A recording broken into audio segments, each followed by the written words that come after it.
Well, we got a red sky at night, and yesterday was anything but sailor's delight. Those thunderstorms rolled in. We had thunderstorms to start the day on Saturday. You remember that? And then we had the hot temperatures, and then, the more thunderstorms to finish off Saturday night that lingered into the start of today before we can really get that to wrap up and get that cold front to push through. Winds flipped out of the north. Colder temperatures. Now they're on the backside of that front. Skies have also really cleared out. Big change from how we started today versus how we're finishing it. And this is what we're dealing with. Just 24 hours ago, we had those thunderstorms that really started to fire up around Highway 60, and then it just trained where one thunderstorm fired up another thunderstorm behind it. In the wake of that thunderstorm, fired up another thunderstorm behind it. Is really along this line from Nevada to Stockton, Springfield, Ava, all the way down to West Plains, where continuous thunderstorms swept through the area for 12, 14 continuous hours before we get that caboose on these training thunderstorms to arrive early into the morning, and rain totals were absolutely astonishing. In this heavy corridor of rainfall, rain totals 5, 6, I've even seen reports pushing up to 7 inches of rainfall when you combine everything that's happened this weekend.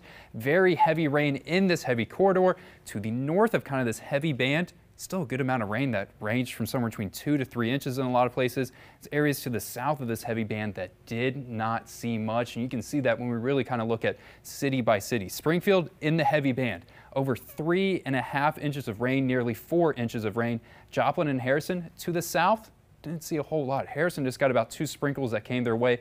West Plains about 1 inch is what they experienced. And I reached out to some of our weather watchers, and I appreciate everyone that got back with me. And just look at the massive totals that people have been dealing with here in the Ozarks. Gina and Teresa, over 5 inches of rain that came their way. TJ, Brad, and Rob, somewhere between 2 to 3 that came their way as well. And I know earlier in the show, Michaela was talking about the flooding in Douglas County, where she grew up.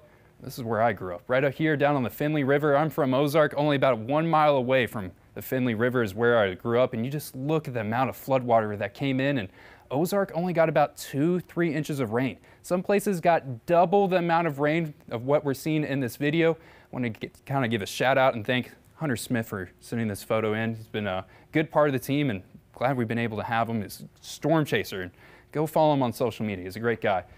Looking at Futurecast, the good news is we're really done with all those rain chances. We're done with the clouds. We're getting some very quiet weather that's going to be out there for the next couple days. I don't have concerns about rain on the horizon. We have some chances throughout this week to get some rain, but right now I'm betting against them rather than betting on them.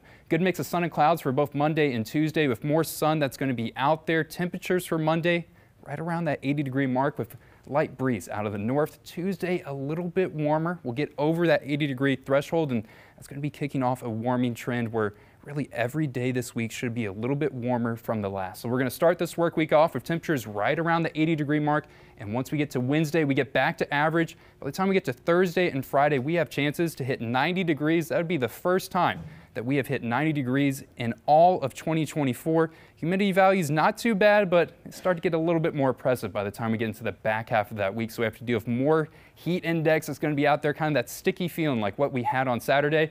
This is what the rain chances are looking like for this week. Yeah, big change, especially when you just factor in what we got this weekend, with some people getting 4 or 5 inches of rain that are coming in. Much quieter week that's going to be on our hands. Good amount of sunshine, warm temperatures, just getting toasty by the time we get to the end of the week and into the weekend, Sydney. We are drying out, it looks like, this week. I mean, after last night, we kind of need it. I mean, I was so impressed with the amount of rainfall we got. I was driving home from work last night, and all the roads were pooled with water. I mean, there was just so much. You had to have a lot of distance between the car in front of you, just because there was so much water splashing up all over your windshield. Yeah. You couldn't even see at times. In some places, they still have waters over the roadways. We haven't gotten rain in quite some time, but it takes a while for these waters to try to retreat. So if you see rushing water, only takes 12 inches to sweep away most cars. So do not try to drive through it. And I know a lot of the rivers have been higher than normal just because we have gotten a decent amount of rainfall. I'm sure they went back down and now they're back up because of the rain we just received. Up and down, up and down. That'll be it for the summer, it sounds like. All right, thanks, Matt. Well, remember